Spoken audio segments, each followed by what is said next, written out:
نماز کے 5 اہم مسائل بیان کرتے ہیں، ظہر کی نماز کی اور فجر کی نماز کی، اور دونوں مسائل جو ہے وہ پانچوں مسائل وہ سنت کی نماز کے ساتھ تعلق رکھتا ہے۔ پہلا مسئلہ یہ ہے، آپ نے سنت کی، ظہر کی سنت 4 رکعت شروع کی، امام آ گیا مسجد میں، نماز شروع کر دیا جماعت، تو آپ نے کیا کرنا ہے؟ ایک، اگر آپ نے 2 رکعت پڑھ لی ہے، امام نے مسجد میں نماز شروع کر دی، آپ نے کیا کرنا ہے؟ 2، آپ نے 3 رکعت پڑھ لی، پھر آپ کے لیے کیا حکم ہے؟ 4 رکعت پڑھ لی ہے، کیا حکم ہے؟ چاروں مسئلہ یہ ہے۔ اور دوسرا فجر کی نماز کا، فجر کی نماز آپ مسجد میں آ گئے، امام جماعت شروع کی ہے، تو آپ کے لیے کیا حکم ہے؟ آپ نے سنت پڑھنی ہے یا نہیں پڑھنی ہے؟ ان 5 مسئلوں کو بتانے سے پہلے آپ لوگوں سے گزارش کرتے ہیں، ہمارے یہ چینل سبسکرائب کریں، ہماری ویڈیو بھی آپ لوگوں کو پہنچ جائے گی اور ہمارے حوصلہ افزائی بھی ہو جائے گی، اور آپ لوگوں کا سبسکرائب میں نقصان ہی نہیں ہے۔ پہلا مسئلہ یہ ہے میرے بھائیو، اگر آپ نے ظہر کی 4 رکعت سنت شروع کی ہے، امام مسجد میں داخل ہوا، جماعت شروع کر دیا ہے، تو آپ ادھر ہی سلام پھیر دیں، جماعت میں شریک ہو جائے۔ پہلی رکعت کا مسئلہ ہے۔ اگر دوسری رکعت میں ہو تو آپ ایسا کرے، 2 رکعت مکمل کرے یا تحیات پڑھ لے، پھر امام کے ساتھ جماعت میں شریک ہو جائے۔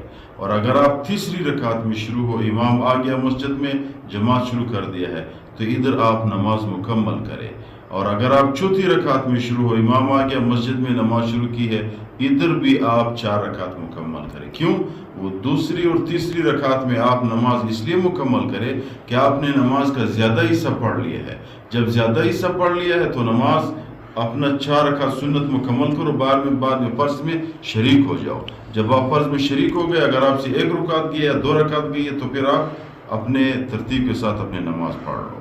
اور دوسرا مسئلہ یہ ہے، ایک مسئلہ ذہن میں بندہ رکھے، اگر آپ نے پہلی رکعت میں یا دوسری رکعت میں 2 رکعت مکمل کے نماز کے ساتھ شریک ہو گئے ہو، تو پھر آپ ظہر کی نماز کے بعد پہلے 2 رکعت سنت پڑھ لو، بعد میں 4 رکعت پڑھ لو۔ کیوں؟ وہ 2 رکعت تو اپنی جگہ پہ ہے، فرض نماز کے بعد اپنی جگہ ہے اس کا۔ اگر آپ 2 رکعت سے پہلے 4 رکعت پڑھتے ہو، 2 رکعت کا جگہ بھی آپ نے بدل کر دی ہے، وہ 4 رکعت کا تو پہلے سے آپ نے بدل کیا ہوا ہے، لہٰذا فرض نماز کے بعد آپ پہلے 2 رکعت پڑھ لیں، پھر 4 رکعت پڑھ لیں۔ اور دوسرا مسئلہ صبح کی نماز کا ہے۔ صبح کی نماز میں اگر آپ مسجد میں آ گئے ہو، جماعت شروع ہے، تو اس وقت آپ دیکھو، اگر امام پہلی رکعت میں ہے تو کسی کونے میں جائے، اپنے 2 رکعت سنت پڑھ لے۔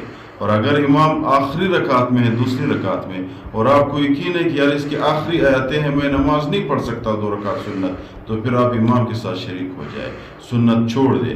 سنت کی بعد میں بعض علماء کہتے ہیں کہ اشراق کے ٹائم پہ اس کی ادائیگی کر لے، بعض علماء کہتے ہیں کہ یہ بری ذمہ ہے۔